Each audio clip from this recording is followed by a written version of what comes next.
Hey YouTubers, എല്ലാവർക്കും നമസ്കാരം. You're on Technofactory with me Sumod and welcome to PCMF. So നമ്മൾ ഈ സെഗ്മെന്റിലാണ് PC related മിത്സും ഫാക്ട്സും realities and നിങ്ങൾക്ക് ഉണ്ടാകാറുള്ള common doubts ഒക്കെ clarify ചെയ്യുന്നത്. സോ PCMF തുടങ്ങുന്നതിന് മുമ്പേ തട്ടിക്കൂട്ട് സെറ്റപ്പിനെ കുറിച്ച് ഒരു അപ്ഡേറ്റ് പറയാനുണ്ട്. സോ നമ്മുടെ ലാസ്റ്റ് എപ്പിസോഡ് ഓഫ് തട്ടിക്കൂട്ട് സെറ്റപ്പ് ഉടനെ തന്നെ വരുന്നതായിരിക്കും. സോ അത് കഴിഞ്ഞിട്ട് ഒരു ഡീറ്റെയിൽഡ് വീഡിയോ ചെയ്യുന്നതായിരിക്കും. പുതിയ എൻട്രീസ് എങ്ങനെയാണ് അയക്കേണ്ടത്, എവിടെയാണ് അയക്കേണ്ടത്, കാര്യങ്ങളെല്ലാം എക്സ്പ്ലെയിൻ ചെയ്തുകൊണ്ട് വേറൊരു വീഡിയോ ചെയ്യുന്നതായിരിക്കും. സോ എൻട്രീസ് അയക്കാൻ താല്പര്യമുള്ളവർ കുറച്ച് നാളും കൂടെ ഒന്ന് വെയിറ്റ് ചെയ്യുക. അതിന്റെ ഡീറ്റെയിൽസ് ഞാൻ വേറൊരു വീഡിയോയിൽ പറയുന്നതായിരിക്കും. ഓക്കെ, സോ പുതിയ ലോഗോ ആണ്, പുതിയ കളർ തീമാണ്, കംപ്ലീറ്റ്ലി റീവാംപ്ഡ്, കംപ്ലീറ്റ്ലി ചേഞ്ച് ചെയ്തിട്ടുണ്ട്, പുതിയ സെറ്റപ്പ് ആണ്, പുതിയ ലുക്ക് ആണ്. So that means we have A new intro. So തുടങ്ങാം.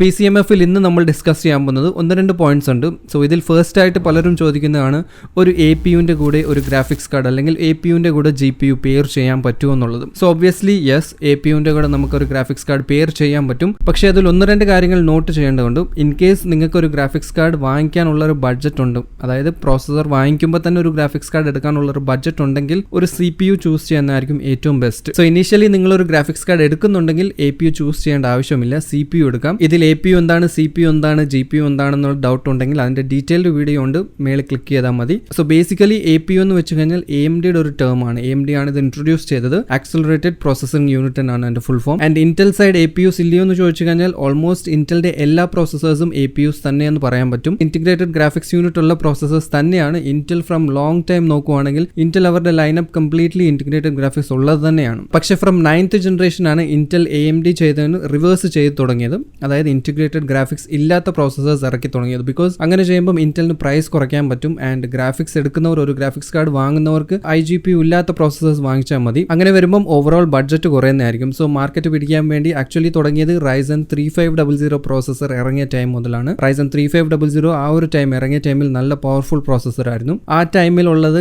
ഇന്റൽ സൈഡ് നോക്കുവാണെങ്കിൽ 9400 മാത്രമായിരുന്നു. പക്ഷേ 9400 കുറച്ച് പ്രൈസ് കൂടുതലായിരുന്നു. അങ്ങനെ ഇരിക്കുമ്പോഴാണ് 9400F ഇറക്കിയത്. സോ 3500 ആയിട്ട് കമ്പീറ്റ് ചെയ്യാൻ പറ്റുന്ന രീതിയിലാണ് അത്, ആ ഒരു പ്രൈസ് റേഞ്ചിലാണ് ഇറക്കിയത്. സോ AMD സൈഡ് നിങ്ങളൊരു APU എടുക്കുന്നുണ്ടെങ്കിൽ, ഇൻ കേസ് ബഡ്ജറ്റ് കുറവാണ്, ഒരു ഗ്രാഫിക്സ് കാർഡ് വാങ്ങാനുള്ള ബഡ്ജറ്റ് ഇല്ല എന്നുണ്ടെങ്കിൽ നിങ്ങൾക്കൊരു APU വാങ്ങിക്കാം. ആൻഡ് ഫ്യൂച്ചറിൽ നിങ്ങൾക്ക് ഒരു ഗ്രാഫിക്സ് കാർഡ് വെച്ച് അപ്ഡേറ്റ് ചെയ്യാം അല്ലെങ്കിൽ അപ്ഗ്രേഡ് ചെയ്യാം. പക്ഷേ ഞാൻ റെക്കമെൻഡ് ചെയ്യുന്നത് അപ്ഗ്രേഡ് അവിടെ സ്റ്റോപ്പ് ചെയ്യല്. ഗ്രാഫിക്സ് കാർഡ് വാങ്ങിച്ചു കഴിഞ്ഞ് ഫ്യൂച്ചറിൽ APU മാറ്റി ഒരു നല്ല ഡെഡിക്കേറ്റഡ് പ്രോസസർ വാങ്ങിച്ചിടുന്നത് കുറച്ചുകൂടെ നല്ലതായിരിക്കും. ഇപ്പോഴത്തെ കറന്റ് സിറ്റുവേഷൻ വെച്ച് നോക്കുവാണെങ്കിൽ ബഡ്ജറ്റ് APUs നോക്കുവാണെങ്കിൽ നല്ല ചോയ്സ് ആണ്. കാരണം ഗ്രാഫിക്സ് കാർഡ്സിന്റെ പ്രൈസ് കൂടുതലാണ്. സോ ഒരു APU വാങ്ങിച്ചു വെക്കുക, ഫ്യൂച്ചറിൽ ഗ്രാഫിക്സ് കാർഡ് അപ്ഗ്രേഡ് ചെയ്യുക, എന്നിട്ട് കുറച്ചുകൂടെ കഴിയുമ്പം APU ചേഞ്ച് ചെയ്ത് ഒരു നല്ല ഡെഡിക്കേറ്റഡ് CPU പ്രോസസറിലോട്ട് ചേഞ്ച് ചെയ്യുക. സോ ഇതായിരിക്കണം നിങ്ങളുടെ ഒരു അപ്ഗ്രേഡ് പാത്ത്. ഞാൻ റെക്കമെൻഡ് ചെയ്യുന്ന ഒരു അപ്ഗ്രേഡ് പാത്ത് ഇതാണ്. അല്ലാതെ നിങ്ങൾക്ക് ഇപ്പം ഗ്രാഫിക്സ് കാർഡ് വാങ്ങാനുള്ള ഒരു ബഡ്ജറ്റ് ഉണ്ടെങ്കിൽ ഒരിക്കലും APU വാങ്ങിച്ചിടല്, നല്ലൊരു ഡെഡിക്കേറ്റഡ് പ്രോസസർ എടുക്കുന്നതായിരിക്കും ഏറ്റവും നല്ലത്. നെക്സ്റ്റ് ഒരു മിത്ത് പലർക്കും ഉള്ളത്, പ്രോസസേഴ്സിൽ കോർ കൗണ്ട് കൂടിക്കഴിഞ്ഞാൽ ഗെയിമിംഗ് പെർഫോമൻസ് അടിപൊളിയായിട്ട് കിട്ടുമെന്നാണ്.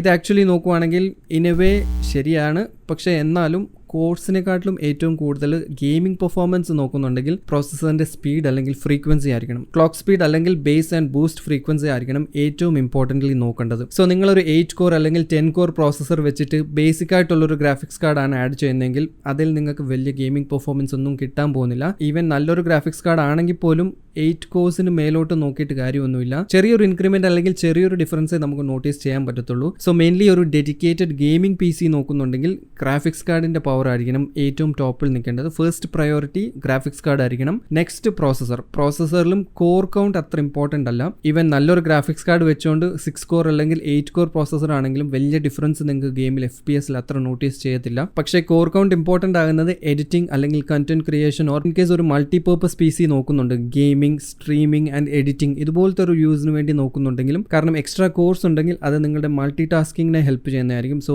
ഗെയിമിംഗ് ചെയ്യുമ്പോൾ സ്ട്രീമിംഗ് അല്ലെങ്കിൽ ഇതിൻ്റെ ഇടയ്ക്ക് എഡിറ്റിംഗ് അല്ലെങ്കിൽ ഇതുപോലത്തെ എന്തെങ്കിലും ചെയ്യുന്നുണ്ടെങ്കിൽ അതിനെ ഹെൽപ്പ് ചെയ്യാൻ വേണ്ടി നിങ്ങൾക്ക് എക്സ്ട്രാ കോഴ്സിൻ്റെ ആവശ്യം വരും. സോ അങ്ങനെ ഒരു PC നോക്കുന്നുണ്ടെങ്കിൽ കോർ കൗണ്ടും നോക്കണം. ബട്ട് പ്രൈമറി ഇമ്പോർട്ടൻസ് കൊടുക്കേണ്ടത് ഗ്രാഫിക്സ് കാർഡിനാണ്. സോ അതുകൊണ്ട് തന്നെ ഗെയിമിംഗ് മാത്രമാണെങ്കിൽ ഹൈ കോർ കൗണ്ട് ഉള്ള ഒരു പ്രോസസർ എടുത്തിട്ട് ഒരു കാര്യമില്ല, നല്ല ഗ്രാഫിക്സ് കാർഡിൽ ഇൻവെസ്റ്റ് ചെയ്യുക. ബട്ട് മൾട്ടി ടാസ്കിങ് അല്ലെങ്കിൽ മൾട്ടിപർപ്പസ് യൂസ് ആണെങ്കിൽ അതനുസരിച്ച് നിങ്ങൾ ചൂസ് ചെയ്യുക. പക്ഷേ പലരും വിചാരിക്കുന്ന പോലെ കോർ കൗണ്ട് കൂട്ടിക്കഴിഞ്ഞാൽ ഗെയിമിംഗ് പെർഫോമൻസ് ഒന്നും വലുതായിട്ട് കൂടാൻ പോകുന്നില്ല. അതിന് നല്ല ഗ്രാഫിക്സ് കാർഡ് വേണം. നെക്സ്റ്റ് മിത്ത് അല്ലെങ്കിൽ നെക്സ്റ്റ് ഡൗട്ട് ഡൗട്ട് പലരും ചോദിക്കുന്നത് PC സ്ലോ ആകുന്നുണ്ട്, ഒരു എക്സ്ട്രാ റാം വാങ്ങിച്ചിട്ട് കഴിഞ്ഞാൽ നല്ല പെർഫോമൻസ് കിട്ടുമോ, പെർഫോമൻസ് ഒക്കെ കൂടുമോ എന്നുള്ളതാണ്. ഇത് മേ ബി നിങ്ങളുടെ ഫ്രണ്ട്സിനോടൊക്കെ ചോദിക്കുവാണെങ്കിലും അവർ ചിലപ്പോൾ പറയും ഒരു റാം വാങ്ങിച്ചിട്ട് കഴിഞ്ഞാൽ നല്ല സ്പീഡ് കിട്ടുമെന്ന്. ബട്ട് ഇത് ആക്ച്വലി 100% ശരിയൊന്നുമല്ല.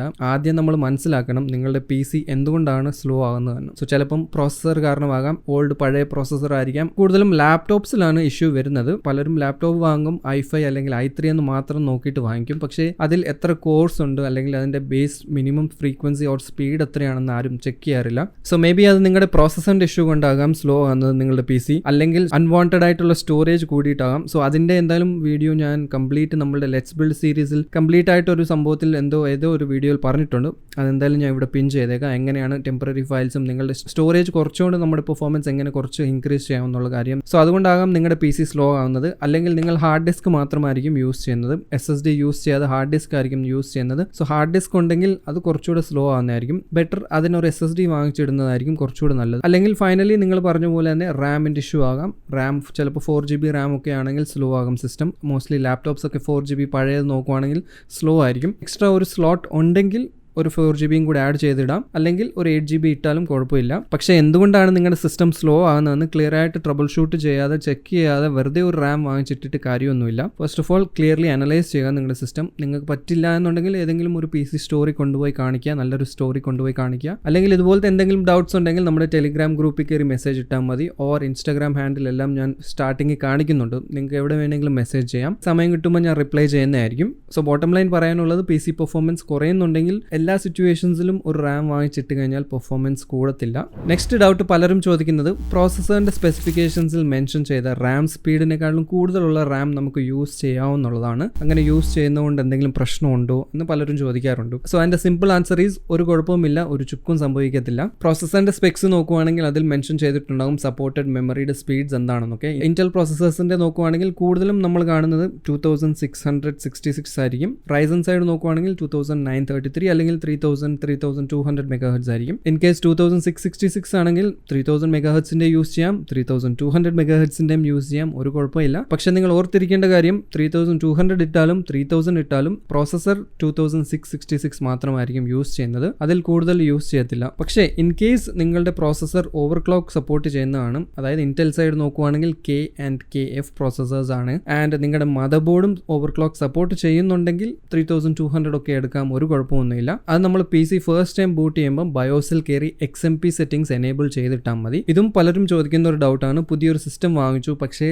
റാം ഞാൻ 3200 എടുത്തത്, ബട്ട് 2666 അല്ലെങ്കിൽ 2400 MHz മാത്രമാണ് റൺ ആവുന്നതാണ്. ഇതും നിങ്ങൾ ചെയ്യേണ്ടത് in case mother board and processor OC support ചെയ്യുന്നതാണെങ്കിൽ നിങ്ങളുടെ ബയോസ് സെറ്റിംഗ്സിൽ പോയി മെമ്മറി സെറ്റിംഗ്സിൽ കയറി കഴിഞ്ഞാൽ XMP പ്രൊഫൈൽ എന്ന് കാണും, അല്ലെങ്കിൽ XMP മെമ്മറി സെറ്റിംഗ്സ് അല്ലെങ്കിൽ മെമ്മറി ഓവർക്ലോക്കിംഗ് എന്നൊരു സംഭവം കാണും. അതിൽ XMP പ്രൊഫൈൽ എനേബിൾ ചെയ്ത് പ്രൊഫൈൽ 1 അല്ലെങ്കിൽ പ്രൊഫൈൽ 2 സെലക്ട് ചെയ്താൽ മതി. ചിലപ്പം പ്രൊഫൈൽ 1ഉം 2ഉം കാണും. സോ 1 സെലക്ട് ചെയ്ത് ആദ്യം ഒന്ന് റീസ്റ്റാർട്ട് ചെയ്ത് നോക്കുക. ഇൻ കേസ് ബൂട്ട് ആവുന്നുണ്ടെങ്കിൽ കുഴപ്പമില്ല. ഇൻ കേസ് അതല്ല എന്നുണ്ടെങ്കിൽ XMP വീണ്ടും കയറി പ്രൊഫൈൽ 2 സെലക്ട് ചെയ്യാം. സോ അത് നിങ്ങൾ അങ്ങോട്ടും ഇങ്ങോട്ടും ചേഞ്ച് ചെയ്ത് PC റീസ്റ്റാർട്ട് ചെയ്ത് കഴിഞ്ഞാൽ നിങ്ങൾക്ക് തന്നെ മനസ്സിലാവും ഏതായിരിക്കും കറക്റ്റ് ആയിട്ടുള്ളത്. അത് ഓട്ടോമാറ്റിക്കലി അത് എടുക്കുന്നതായിരിക്കും. ആൻഡ് റൈസൻ സൈഡ് നോക്കുവാണെങ്കിൽ A320 ആൻഡ് A520 അല്ലാതെ ബാക്കി എല്ലാ മദർ ബോർഡ്സും ഓവർക്ലോക്കിംഗ് സപ്പോർട്ട് ചെയ്യുന്നതാണ്. Processor and mother board RAM OC support ചെയ്യുമെങ്കിൽ മാക്സിമം സ്പീഡ് വർക്ക് ആവുന്നതായിരിക്കും, അല്ലെങ്കിൽ പ്രോസസർ സ്പെക്സിൽ മെൻഷൻ ചെയ്തേക്കുന്ന ആ ബേസ് സ്പീഡിൽ മാത്രമായിരിക്കും റൺ ആവുന്നത്, കുഴപ്പമൊന്നുമില്ല. അപ്പോൾ എന്തായാലും ഗൈസ് ഇന്നത്തെ വീഡിയോയിൽ ഇത്രയേ ഉള്ളൂ. ഈ 4-5 കാര്യങ്ങളാണ് ഈ ചെറിയ വീഡിയോയിൽ ഡിസ്കസ് ചെയ്യാൻ ഉദ്ദേശിച്ചത്.